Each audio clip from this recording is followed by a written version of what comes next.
Hello and welcome back to our Getting Down to Business podcast series. In this episode, we're very lucky to be joined by PC Toni Ramsden today. Thank you for joining us. You're very welcome. Asking just a few questions about life in the police force as it is in the Bradford City Centre. So we'll sort of start at the beginning really, Toni. What made you want to join the police force and why the city centre? It's quite a simple question for me to answer, is that. So I've born into a policing family. So it was kind of a no-brainer of where I was going to go in my career.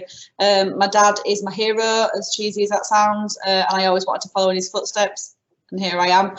I mean, fundamentally, everyone wants to join the police to help people and put bad guys in jail. That's what we want to do, and that's what I get to do every day. So I'm really lucky. Best job in the world. Oh, that's good to hear.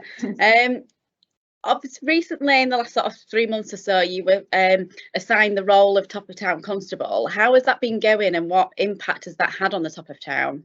From a personal and professional level, I think it's been going really, really well. I've had some really good results. Obviously, there's not just me involved in it. It's a multi-agency project involving both, three agencies. There's myself, there's the council in the form of the public space protection officers, and there's also the bridge project, which are drug and alcohol workers. So together we've created some really good results. We've had lots of uptake on the services from the bridge project side. People helped with their addictions, getting their housing sorted, etc. Everything that makes life a little bit more difficult for them, they've obviously been helped with that. And then we've also had the people that need the enforcement side of it. We've also had them either got criminal behaviour orders or been sent to prison. So it's had a really, really good, across the board, good results. And I think as a result, the antisocial behaviour at the top of town has reduced, and hopefully it'll continue to do so. That's excellent. And good to hear a lot of partnership work in there as well with other agencies, as you say. What are the main challenges facing Bradford City Centre sort of as a whole at this time? I think the main thing for policing, from my perspective, is we need to try and, or the main challenge is getting back to normal post-pandemic. Obviously, the pandemic is still very much prevalent, so we still have to make sure that we're vigilant. Yeah. But I think it's important now that we try and get people to come back into the city centre, make people feel safe, and so that the city centre can thrive again. It's a great city centre, is Bradford. We just need to get people to come back and realise that, it's now safe to come back, and while still being vigilant, make sure that we can all work together to make it a bit better. In terms of policing, we've had to get back to or used to policing pre-pandemic. Obviously, during the pandemic, the city centre itself was quite derelict, almost, with the shops and everything being shut, and the legislation that we were using it changed. So we had to get used to a different style of policing. We went down a more of a advise and engage kind of way of policing. And now, obviously, the lockdown's lifted and we've got back to the pre-COVID way of policing. The crime obviously has returned to what it was.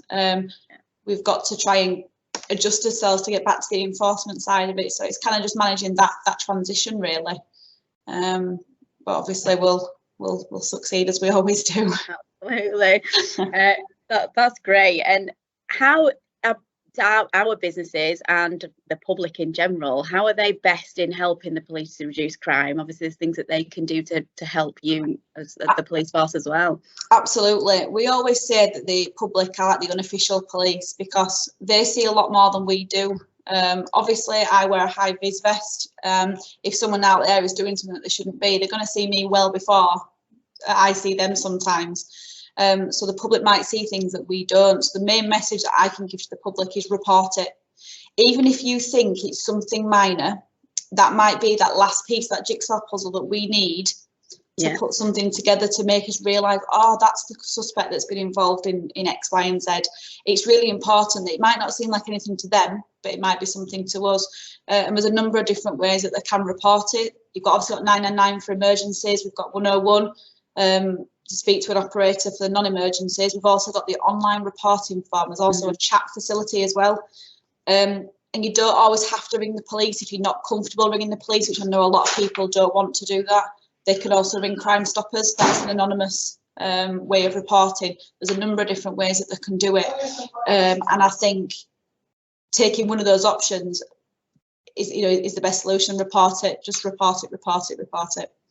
That's brilliant. That's a really good message, and we will, as the bid as well, we are pushing that out sort of for our businesses and the public to just report what they can. And as you mentioned, the 101 online, I mean, it's really quite simple, isn't it? It's quick extremely and easy simple, to do. yeah. So at least, you know, people aren't having to sort of hang on the phone for hours or anything. So No. it is simple, isn't it? So that's brilliant. Thank you for all that insight. We really appreciate your time. I understand that you need to rush off and be very busy going and fighting crime. So thank you very much for that. Please do join us again for the next episode where we'll be talking more about the nighttime economy. But thank you for joining us. See you later. Bye.